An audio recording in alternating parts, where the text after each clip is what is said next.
Tina Mitchell here with your Money Chat. Don't let the media mislead you or bring you down.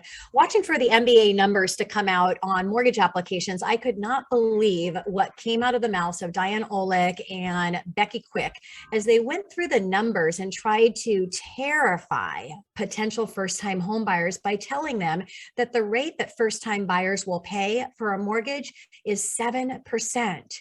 No joke. This is exactly what they said. Why they would say this and why they are so misformed, I just want to know where they got their information from. It's hard to imagine, but this is what is coming out of the mouths of the media, not this media platform, but other media platforms.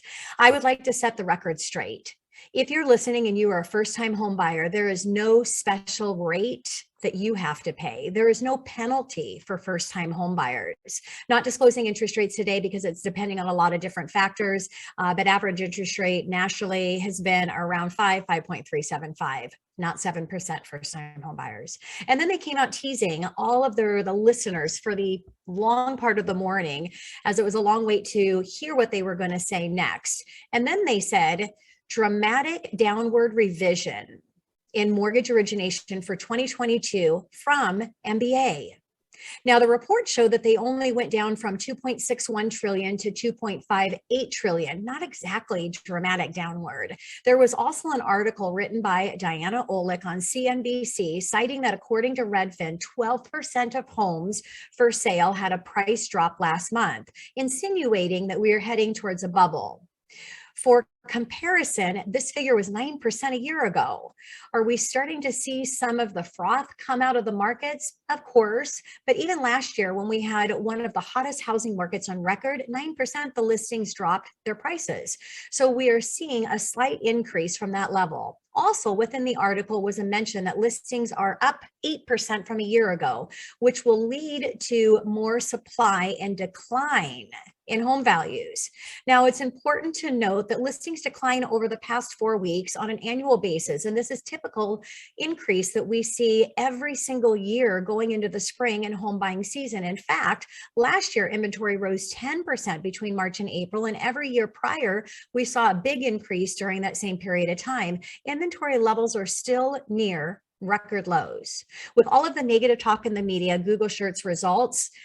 The housing bubble is on the rise, and how many people are putting that into Google search. Of course, rates have moved up, and it will impact on the marginal with affordability to impact on supply with supply and demand. But will that cause a housing bubble, or rather, will we just see a slowing pace of appreciation? I believe that instead of seeing a 20% appreciation like we did in 2021, we will see a more modest to mid to high appreciation levels, which is still extremely meaningful for wealth creation. Let's just say that you see appreciation of 5%. And I think that this is very low and very conservative, but let's go ahead and use that. If you were looking at a home for $500,000, you would need to save $25,000 in 1 year just to keep up.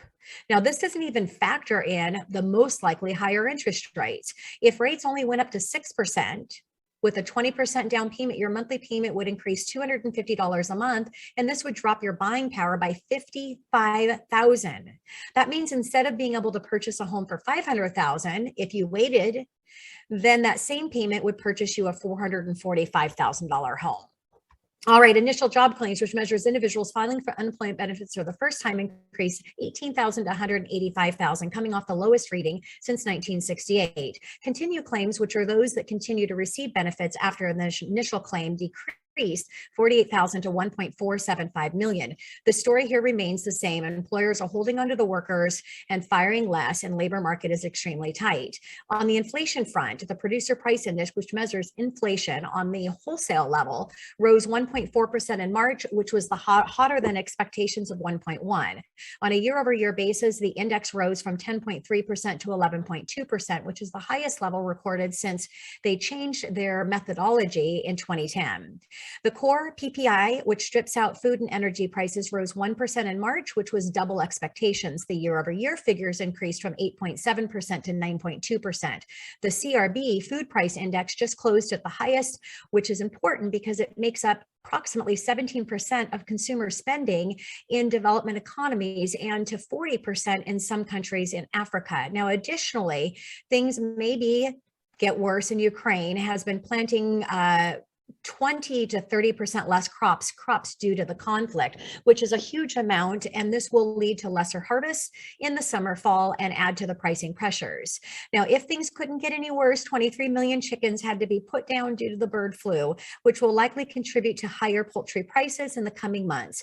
If you have gone out to eat lately, you have seen increases on that the costs are being passed on. Now, the rise in food prices will likely cause a larger disparity between headline and core inflation. On the outlook, on the outlook of the economy, the component dropped 14 points to a negative 49%, which is the lowest level since the beginning of the survey in 1973. This is another indicator that we may be heading towards a recession. This week, the March Cass freight data came out showing that the freight volume slowed from 3.6% year over year in February to 0.6%. Shipments went up almost 3%, but Cass freight says that it's 100 basis points below the normal season pattern. As all of the goods in the US have traveled along some type of freight, the slowdown in the early sign of potential turning point has been another early recession indicator in the past. 1/3 to 1/2 of people in the US that have bank accounts in Bank of America, they recently reported showing that consumer credit card spending is up 33% from 2019, which coincides with other report that showed that unpaid credit card debt was much higher than the last quarter. People are racking up the debt, and we'll see how this is going to play out and impact the economy moving forward. Gina Mitchell here, and that is your Money Chat. Coming up